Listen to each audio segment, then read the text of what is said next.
Hoy en Zona 5. Explotación sin control pone en riesgo las dunas de Baní. Agricultores asesinados por defender el río Tireo en Constanza. Ciberataques afectan varias instituciones del país. Hombre busca ayuda para su tratamiento. Hola, ¿qué tal? Muy buenas noches. Todo esto y mucho más esta noche aquí en Zona 5. Gracias por acompañarnos en esta nueva entrega a través de Telemicro y Telemicro Internacional. Soy Laura Castellanos, esto es Zona 5 y pasamos de inmediato con nuestra primera historia. Vamos hasta Andrés Bocachica, allí vamos a conocer a Franklin Rodríguez, un hombre que en los últimos años se ha visto afectado de una cirrosis hepática bacteriana, una situación que ocasiona que se le hinchen las piernas, se les llenen de llagas, no puede estar mucho tiempo de pie y eso le impide laborar de manera normal y por lo tanto recibir las atenciones médicas y los medicamentos que necesita para tratar esta condición. Rami Portorreal estuvo con él y nos cuenta la historia.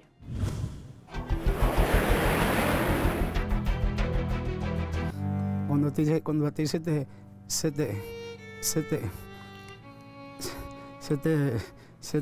mete ese dolor cruzado así en los riñones. Su interrumpida voz y debilitado cuerpo evidencian el sufrimiento ante sus múltiples padecimientos de salud. Yo quiero que una persona se llene de humildad y me ayude con lo que sea. Se trata de Franklin Rodríguez, de 40 años, quien padece de cirrosis hepática, desgaste físico y afección pulmonar. Flema en los pulmones, muchísimas complicaciones tengo. Yo me internaron, me comenzaron a meterme tratamiento, y que para la plaqueta que me suban. Pero mire, eso no es fácil. Permanece postrado en cama, pero al menos 3 veces a la semana acude a un centro médico en busca de asistencia. Yo he ido a los médicos, lo que me dicen que estaba reteniendo líquido. Los pies los tenía hinchados, se me han bajado. Eso es la noche entera bebiendo agua. Franklin no tiene hijos. La condición en la que vive en la comunidad de Andrés Bocachica no es la más adecuada, en un estrecho cuarto de zinc con un inodoro a la intemperie que utiliza como baño. Pues yo no tengo nadie, mi papá se murió, mis hermanos son menores de edad. Y era yo que lo mantenía a ellos. Pero yo, usted sabe, miren con condiciones yo estoy. Un llamado para la gente que me puedan ayudar. Si pueden, digo si pueden. No está incluido en los planes de asistencia social del Estado Dominicano. En su condición no puede trabajar, por lo que no puede costear el tratamiento que con urgencia necesita. Yo le hago un llamado, que me ayuden con lo que sea. Va a ser mi ranchito. Este sistema de vida no es muy bueno. Y él bregaba en el mar, pescando y cosas así. Y cualquier trabajo que él lo solicitaban, tuve que lo hacía. Yo diría como que fue que se le ocultó esa enfermedad y ahora como que le está como saliendo. Él dice que le duele mucho, no duerme, llora bastante, de noche se le oyen los gritos. Sus vecinos, quienes se conmueven a la solidaridad y en ocasiones le asisten, aseguran Franklin era un joven muy trabajador, por lo que se apenan ante su actual condición de vida. Yo tengo a mi esposo, que es un hombre que tiene problemas de Parkinson y cosas así, pero uno lo ayuda lo que uno pueda. Me uno al dolor de él y me gustaría que ustedes lo ayudaran. Si no lo ayudan, no lo llevan al hospital y se va a morir. Porque imagínate, usted ve cómo está hinchado, entonces no come. No quiere que le dé comida. Lo tienen prácticamente abandonado a él.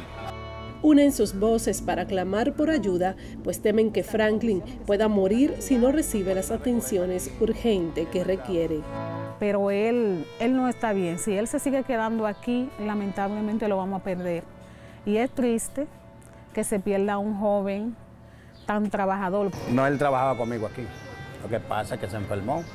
No tiene familia, no tiene quien lo ayude. Si el gobierno quizá lo pueda dar una ayuda, que lo ayuden, porque es un muchacho bien trabajador, serio, no una gente delincuente. Franklin Rodríguez queda a la espera de recibir la ayuda que necesita para mejorar su estado de salud y la extrema pobreza en la que vive. Es una conmovedora historia que usted puede ayudar a cambiar. Si desea hacerlo, comuníquese al número de teléfono 809-847-0238. Esperemos que una mano amiga pueda asistir a Franklin con tantas necesidades que tiene en este momento. Y de esta forma, señores, vamos a una primera pausa. No toquen su control porque al regreso... Ciberataques afectan a varias instituciones del país. Y explotación irregular pone en peligro a las dunas de Baní. Les contamos más al regreso en Zona 5.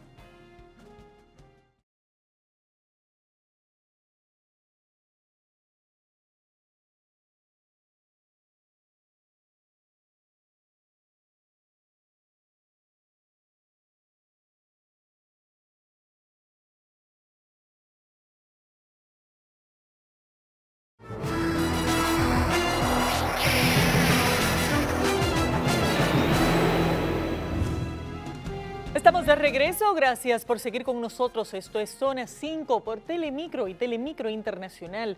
En las últimas semanas ha llamado poderosamente la atención varios ataques de ciberseguridad que han estado afectando las bases de datos de varias instituciones del país y que ponen en la palestra la preocupación del nivel de seguridad que tienen estas instituciones y del riesgo que esto puede implicar. Crodis Severino nos tiene la historia.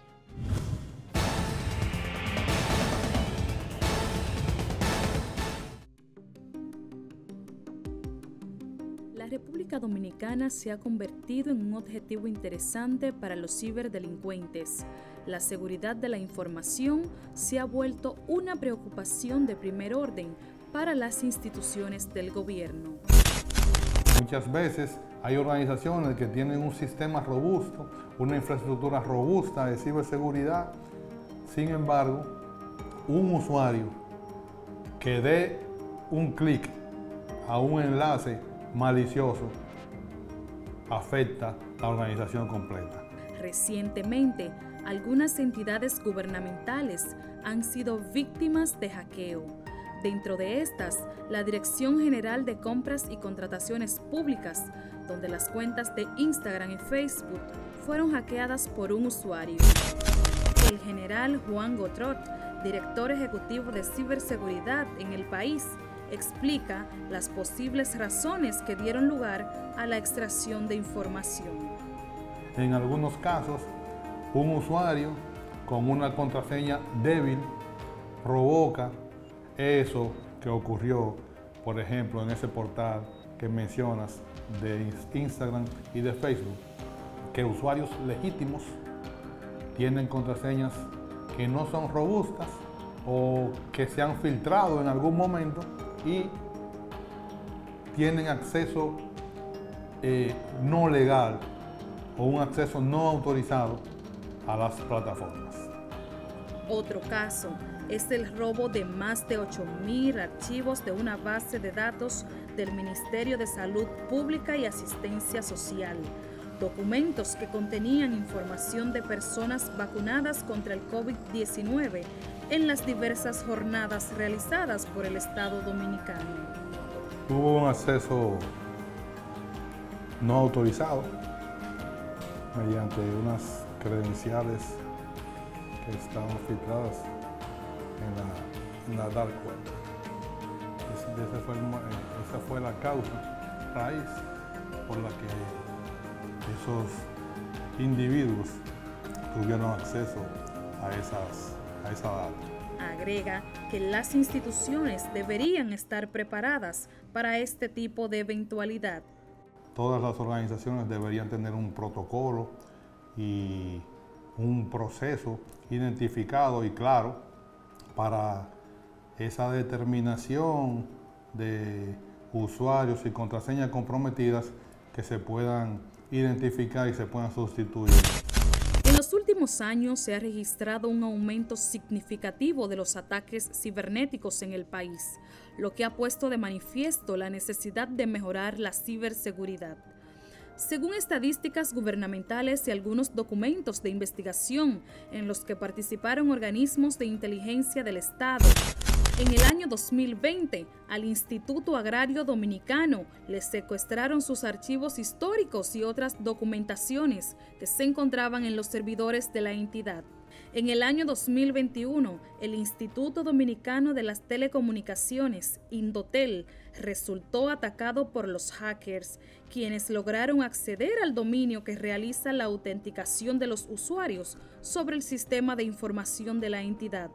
En el 2022, el Centro Nacional de Ciberseguridad sobre un ataque cibernético realizado a varios portales gubernamentales.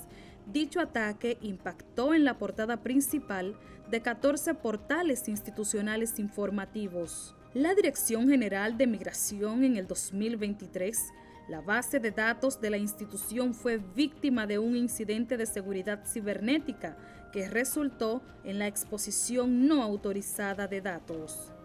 El hackeo de una base de datos a instituciones no es un asunto trivial. Representa una amenaza seria tanto para los ciudadanos como para las entidades gubernamentales. Ante las filtraciones de estos archivos del Ministerio de Salud Pública, miles de personas quedaron expuestas, ya que estos constaban de nombre, edad y dirección de quienes allí se encontraban suscritos. Eso es crítico, porque independientemente del tipo o característica de archivo, son datos personales y los cibercriminales, ciberdelincuentes, pueden hacerse de esos datos y materializar muchísimas acciones criminales. Alberto Sandoval, experto en seguridad, explica la importancia de que el país cuente con una mejor cultura en ciberseguridad. La República Dominicana debe ponerse sobre la mesa los tomadores de decisiones y comprender que hoy día no existe riesgo más importante y más fundamental que son los riesgos cibernéticos para una organización y mucho más para un país. Agrega lo trascendental que es contar con todo lo requerido para tener control de estas situaciones. Lo más importante es conocer, comprender y entender que estamos en la era digital. Todos los procesos o actividad cualquiera que se vaya a realizar hoy día en una institución, en una organización, requiere de equipos, herramientas tecnológicas. Por lo que expresa la importancia de poder contar con una buena estructura para cuidar los riesgos de las informaciones institucionales. La ciberseguridad es la columna o el eje transversal a todos los procesos y no puede estar a un lado de lo que es fortalecer la seguridad de la información. Rafael Ovalle, quien es ingeniero en sistema, exhorta las medidas que deben ser tomadas para tratar de evitar estas eventualidades. Comúnmente lo que hay es realizar una buena gestión de vulnerabilidad, una buena gestión de riesgo para poder identificar cuáles son esas probabilidades y esas amenazas que pudieran materializar. Agrega que cada institución debe trabajar para resolver sus limitaciones de ciberseguridad. Entiendo que cada organización es completamente diferente y por tanto cada organización debe tener su propia gestión de riesgo basada en su realidad. Rafael refiere que las situaciones que se presentan deben ser vistas como una oportunidad para fortalecer esas fallas institucionales. Entiendo que no hay sistema 100% seguro, siempre hay, por más riesgo, por más controles que tú quieras prevenir o sea, por más riesgo que tú quieras prevenir con estos controles, siempre hay oportunidades de mejora. A pesar del trabajo que realiza el Centro Nacional de Ciberseguridad, una institución que se encarga de proteger los datos confidenciales del acceso no autorizado en las entidades, estos eventos están surgiendo de manera frecuente en nuestro país. Los atacantes aprovechan las debilidades de las faltas de infraestructura de ciberseguridad en las instituciones públicas. A pesar de los avances, es evidente que todavía se necesita fortalecer más la ciberseguridad en el país. Ojalá que se tomen las medidas del lugar para evitar que este tipo de ataques continúe ocurriendo. Y nos vamos, señores, a una nueva pausa. Cuando regresemos en Zona 5. Explotación irregular pone en peligro a las dunas de Baní. Y casas desaparecen tras colapso de una montaña. Les contamos más al regreso en Zona 5.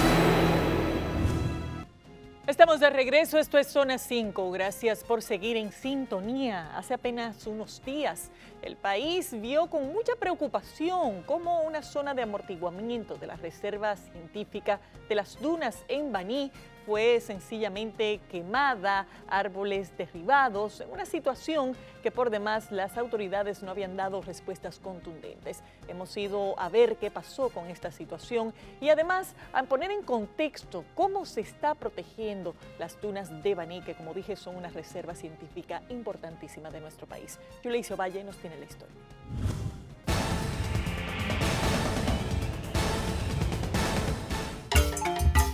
El monumento natural Las Dunas de las Calderas, enclavadas dentro de la geografía que penetra hacia el mar, la Bahía de las Calderas, en el municipio de Matanzas, Peravia, más allá de su imponente belleza por las acumulaciones de arena en forma de micromontañas que dan la impresión de un pequeño desierto, tienen un gran valor ecológico y medioambiental. Es un ecosistema único en la República Dominicana, único por la conformación de las dunas, único por el tipo específico de vegetación y el nivel de endemismo que hay allí, único por la característica de los procesos. Por la riqueza de su flora y fauna, que la convierte en un patrimonio natural único en el Caribe, Las Dunas fue declarada área protegida en julio del 1996 mediante el decreto 233-96. Por eso la importancia de su protección.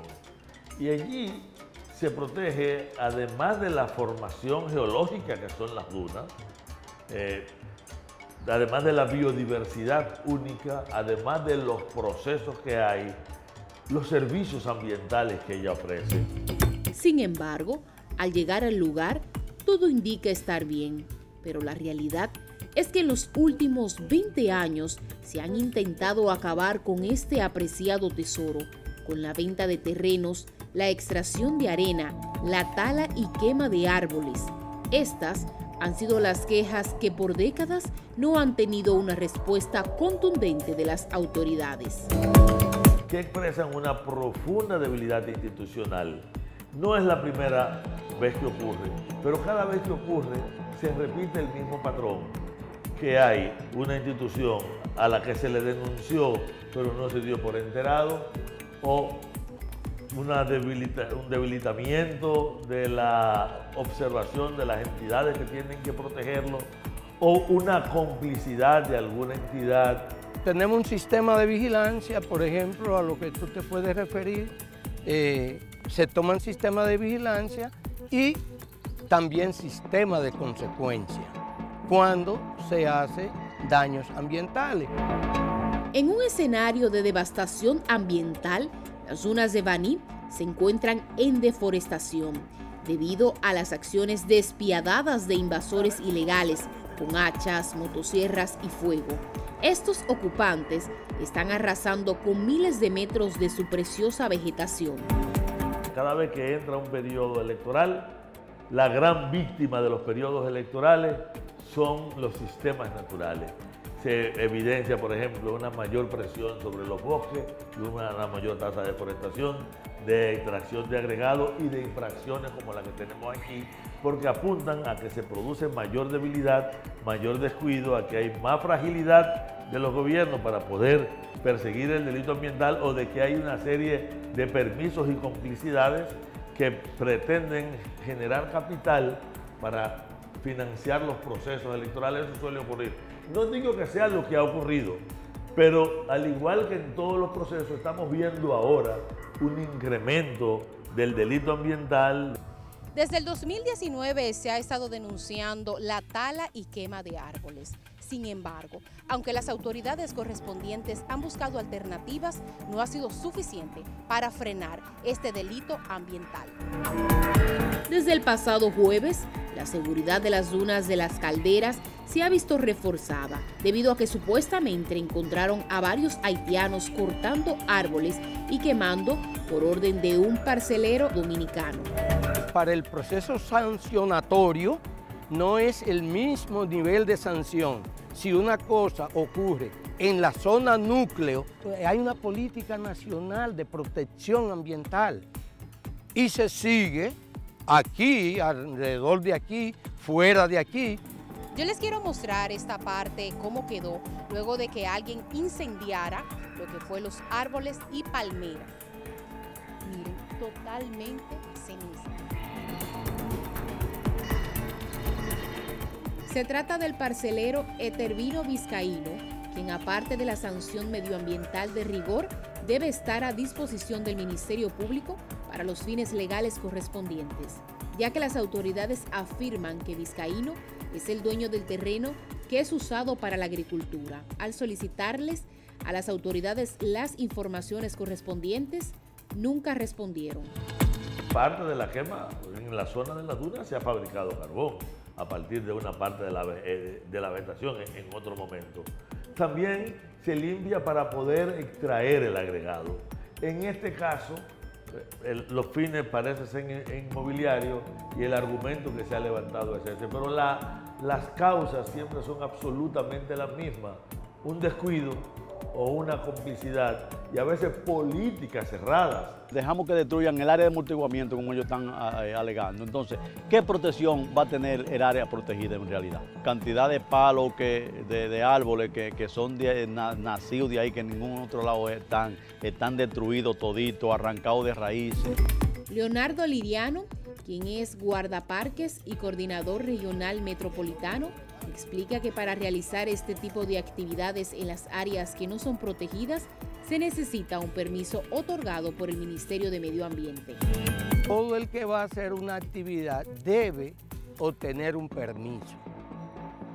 Si tú violas eso porque hiciste una actividad sin permiso, entonces se te persigue. Todavía no estén en el área protegida, ellos no están para explotar la ecología, ellos están para protegerla, aún no estén en área protegida, eso no son pretextos.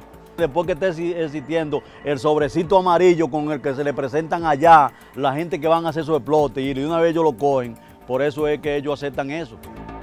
Un dato muy importante a resaltar es que la zona de área protegida solo cuenta con 10 guardaparques para vigilar los 20 kilómetros de este terreno, cuando es evidente que se necesitan en todo el perímetro. Si tú lo ves en términos de uso de personas por kilómetro cuadrado, yo te puedo decir, puede no serlo. Sin embargo, en el caso de la duna de Baní, para la extensión de las dunas, tener 10 vigilantes es como algo excepcional. Fuera de lo que es el área protegida, no tenemos esa cantidad de personal. Sin embargo, se persiguen los ilícitos. El viceministro de Áreas Protegidas, Federico Franco, expresó que el área afectada por estos actos delictivos es fuera de la área protegida. Y esto es una responsabilidad primaria del Viceministerio de Áreas Protegidas, quien tiene la obligatoriedad de establecer todo y de dar todos los pasos para que estas áreas no sean afectadas. Es lamentable que las dunas de Baní sean maltratadas de esta forma, cuando esto es y debería siempre representar una joya de la naturaleza. Es urgente que las autoridades tomen acciones firmes para detener esta depredación, que por décadas ha afectado esta parte del país. Sin importar si es parte del área protegida o no, se debe proteger y salvaguardar todo el área de las dunas, ya que esto es un patrimonio natural. Importante tener en cuenta que esta es apenas la última de una larga cadena de vulneraciones que se han estado produciendo en esta zona de nuestro país, así que hay que reiterar el llamado de que se fortalezca la vigilancia y la seguridad de las tunas de Baní. Y de esta forma, señores, pausamos nuevamente. Al regreso, en Zona 5. Tras 26 años, un padre logra que apresen al asesino de su hija. Y asesinan un agricultor por defender río en Constanza. Les contamos más al regreso en Zona 5.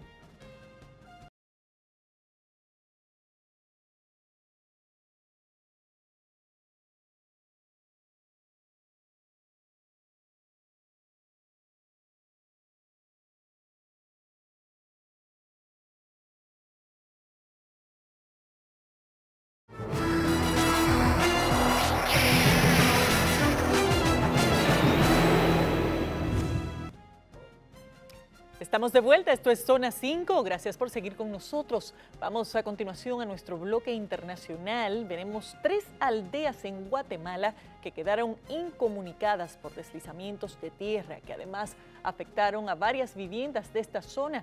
Aunque las autoridades han explicado que el riesgo se deriva de la actividad de agricultura en la zona, los moradores le atribuyen esto a un hechizo de una gran serpiente. Lo vemos en nuestra zona internacional.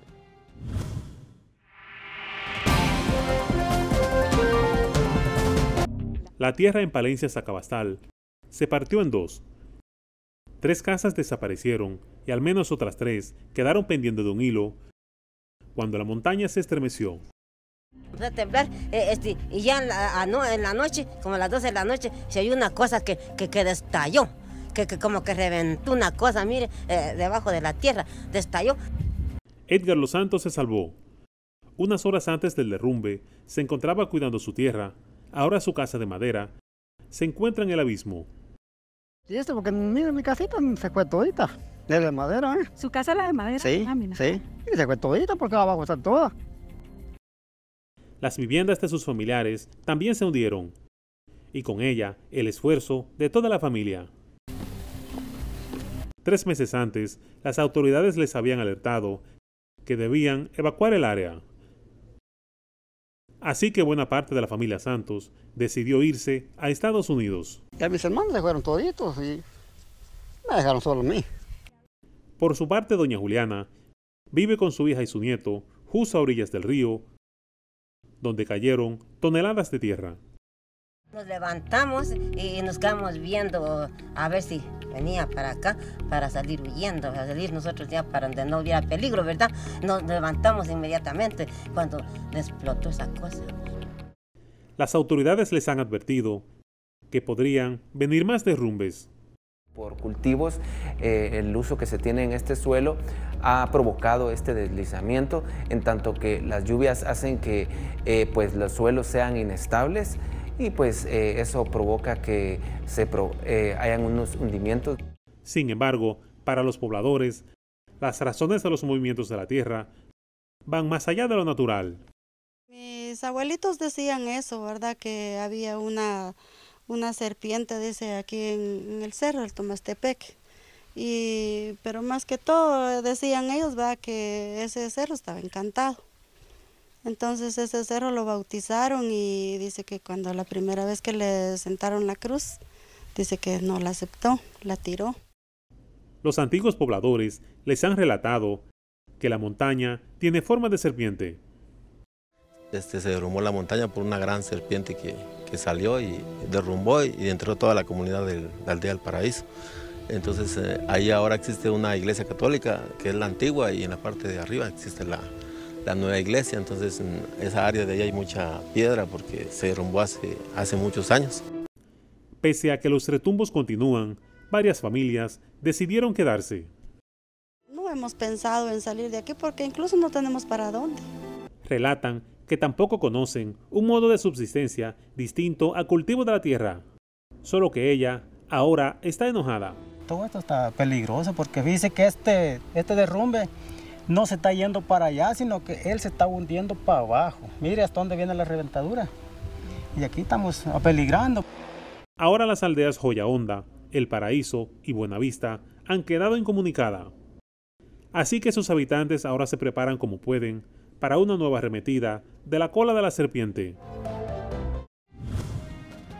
Y de esa forma pasamos a otro tema en nuestro bloque internacional. Mariana Mestre, una joven de Colombia, fue violada y asesinada en 1994 sin que hasta recientemente se hubiera dado con el paradero de su victimario. Se trata de una situación donde finalmente el padre de esta joven ha logrado justicia con la extradición del asesino nuevamente a Colombia. Lo vemos en nuestra zona internacional.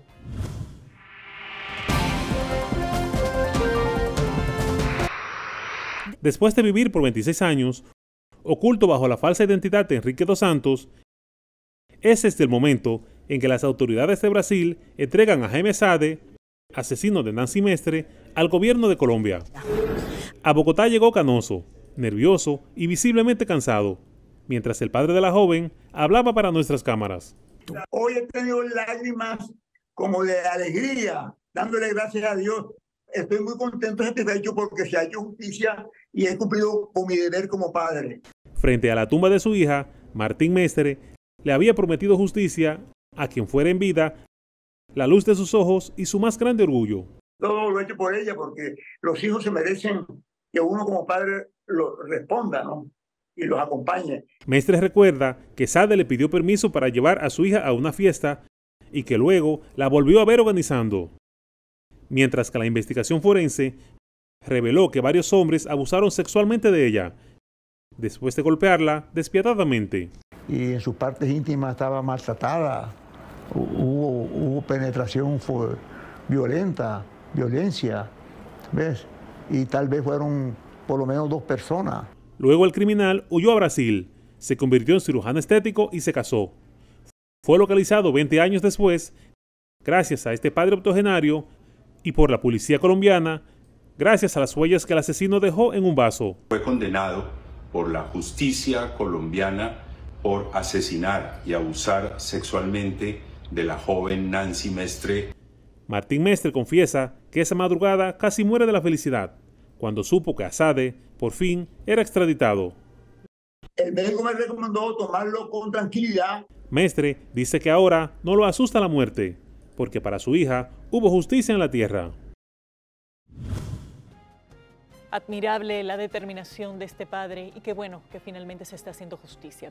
Vamos a una última pausa, señores, cuando regresemos en nuestra zona especial. Asesinan un agricultor por defender río en Constanza. Le tenemos más detalles sobre este crimen al regreso en Zona 5.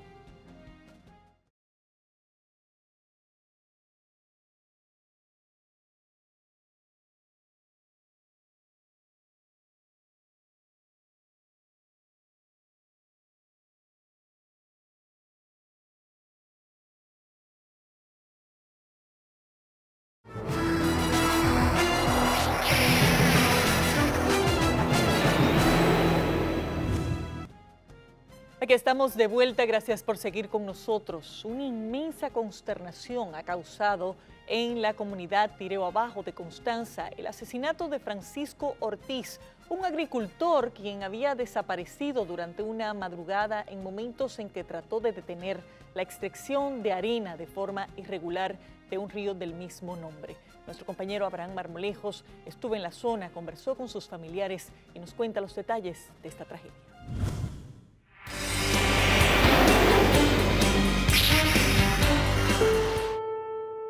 Su compromiso con la protección del medio ambiente le costó la vida. Francisco Ortiz Báez, un agricultor de 39 años de la comunidad Tireo Abajo en el municipio Constanza, fue asesinado a tiros en un acto de valentía al intentar evitar la depredación del río Tireo.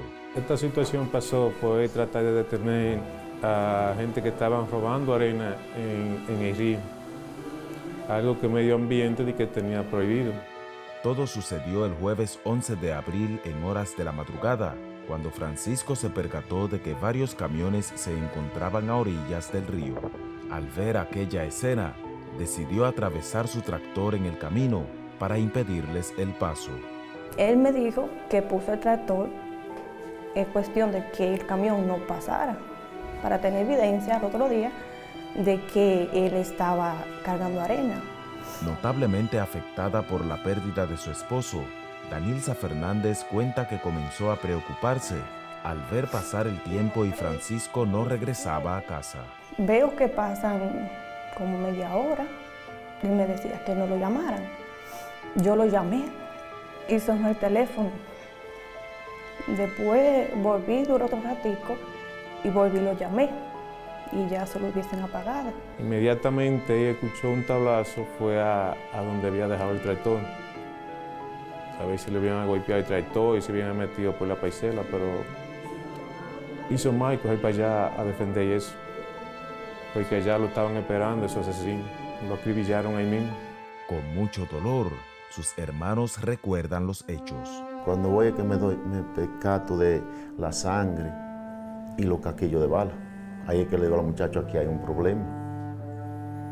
Ahí nos regamos, salimos en búsqueda de toda la orilla del río, desde abajo hacia arriba. No lo encontramos por parte. Lamentablemente, el cadáver del agricultor fue encontrado enterrado y con varios impactos de armas de fuego en una remota comunidad conocida como Las Cuevas, en la frontera entre Azua y San José de Ocoa. Las imágenes son, oye, te digo que nosotros no hemos querido compartirlas con amigos ni con nadie. Queremos que ellos lo recuerden como él fue, como está aquí en la imagen. Aquí. Una persona contenta, una persona de trabajo, pero más de ahí. Por el hecho, fueron apresados Andy Joel Payano, de 25 años, y Reinaldo Cruz Castillo, de 53, presunto autor principal del crimen. Ese hombre lo único que quería era acabar con la poca agua que tenemos. Yo quisiera que la gente observara la masacre que nuestro río tiene y es de personas así, porque nada más no es él solo. Es una destrucción completa que hay en el país y es porque no tenemos ayuda de nadie. Hace mucho que estaba ese conflicto por la arena y siempre estaba tratando de que no se sacara esa arena de ese río. Llamaba ya a las autoridades correspondientes que tienen que ver con eso y no le hacían caso. Muy poco apoyo recibimos de las autoridades. Una comunidad consternada que expresa su indignación ante la indiferencia de las autoridades frente a la depredación del río Tireo. Hace muchos años que nuestro río está siendo devastado por las personas que sin miramiento alguno se entran al río a sacar arena indiscriminadamente. Si este río se seca de Tireo, nada más no somos aquí nosotros, estos pobres campesinos que vamos a pasar trabajo.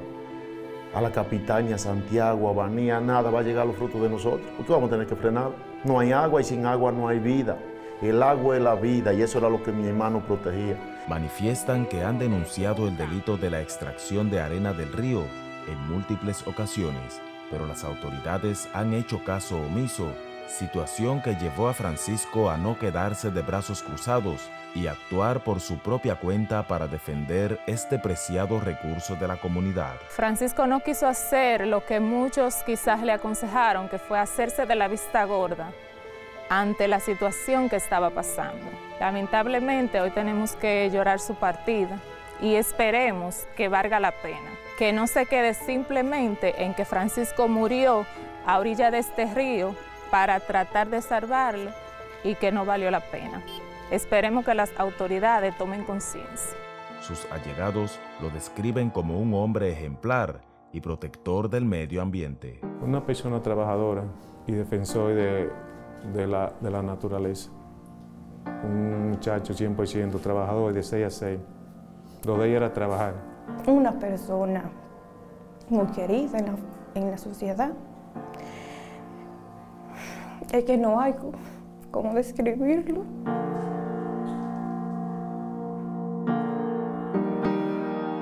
Francisco era el menor de 7 hermanos y desde pequeño se dedicó a cultivar la tierra. Tras su partida, deja a 3 hijos, uno de 17 años, otro de 12 y el más pequeño de 3 años, quienes siempre lo recordarán como un héroe. Yo lo único que quiero es que se haga justicia. Él dejó 3 niños huérfanos, en los cuales necesitaba a su padre. Él era muy amoroso. Mi hijo todas las mañanas se levanta y me dice, mami, ¿a dónde estás, papi, para dar un abrazo y un beso? 3 años. Embargados por la tristeza, amigos, Familiares y otros que se han unido a la causa claman porque se haga justicia ante este crimen que ha dejado a todos devastados. Yo lo único que pido es al señor presidente que está en eso, que haga justicia y que le den la pena máxima a ese asesino. Que nos ayude a darle la pena máxima a esa persona, porque esa persona no está para estar en la sociedad.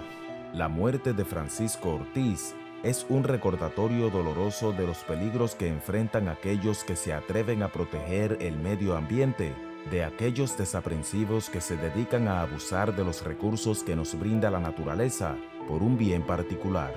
Es imperativo que las autoridades correspondientes tomen medidas firmes para proteger nuestros recursos naturales y evitar que tragedias como estas vuelvan a ocurrir. Se trata de un crimen espantoso que tiene como trasfondo una actividad que aquí se ha tratado de controlar muchísimo tiempo, que es la extracción irregular de arena de ríos de nuestro país. Lamentablemente, en muchos casos, con apoyo de las autoridades, esta práctica continúe. Y miren cómo, en defensa de ese recurso, este hombre lamentablemente perdió su vida. Ojalá que no sea una pérdida que caiga en el vacío y que se pueda encontrar a los responsables y que de alguna manera se empiece a tomar mayor responsabilidad sobre estas prácticas que son ilegales en nuestro país. De esta forma, señores, llegamos al final de esta entrega. Gracias por la sintonía. En pantalla nuestros contactos, números telefónicos, correos electrónicos, redes sociales, todos para que se pongan en contacto con nosotros y permitan que Zona 5 siga siendo una voz para todos los dominicanos. Gracias por la sintonía. Yo me despido. Soy Laura Castellanos. Los tengo en sintonía con el Grupo Telemicro. Nosotros nos vemos aquí en Zona 5 el próximo sábado. Zona 5, investigación y sentido humano. Es de Telemicro.